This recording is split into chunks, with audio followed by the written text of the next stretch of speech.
Pediatric Environmental Health Toolkit. Case example: mercury in fish. Mrs. Stadnikar and her twins are seeing Dr. Morig.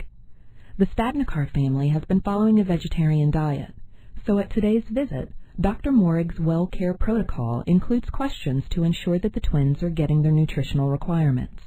Mrs. Stadnikar informs Dr. Morig that her family has recently added fish to their diet, and they're no longer strict vegetarians, but rather pescatarians. Dr. Morig asks why the family made the change. Mrs. Stadnikar explains that the girls were growing, and she wants to make sure they had enough protein. She's been giving the girls tuna sandwiches for their lunch several days a week.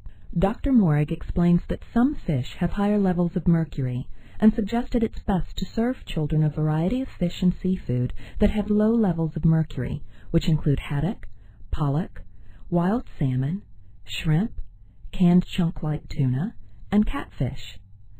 Fish sticks are also usually made from fish that are low in mercury. Dr. Morig advised Mrs. Stadnikar to limit the number of times she served the twins canned chunk-light tuna sandwiches to 2 average meals a week. Toddlers should eat only 1 to 2 ounces per meal, while older and larger children may be served 2 to 3 ounces per meal. The doctor warned Mrs. Stadnikar not to feed the twins fish high in mercury, which includes swordfish, shark, king mackerel, and tilefish. He also mentioned other commonly eaten fish such as albacore, also known as white tuna, and tuna steaks, both of which have more mercury than canned chunk-like tuna.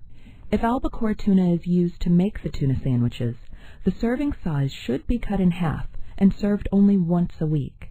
By following the recommendations for selecting and eating fish or shellfish, women and young children will still receive the benefits of eating fish and shellfish and be confident that they have reduced their exposure to the harmful effects of mercury.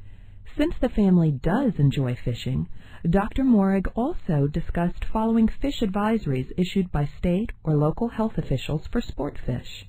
Dr. Morig reminds Mrs. Stadnikar that there are other inexpensive, low-fat sources of protein, including beans and eggs. If the family isn't vegetarian, this advice might also include lean chicken and turkey. The good news is that there are many resources available that can help providers guide their patients. References are provided at the end of this training section to EPA and FDA websites on consumption advice regarding mercury in fish and shellfish.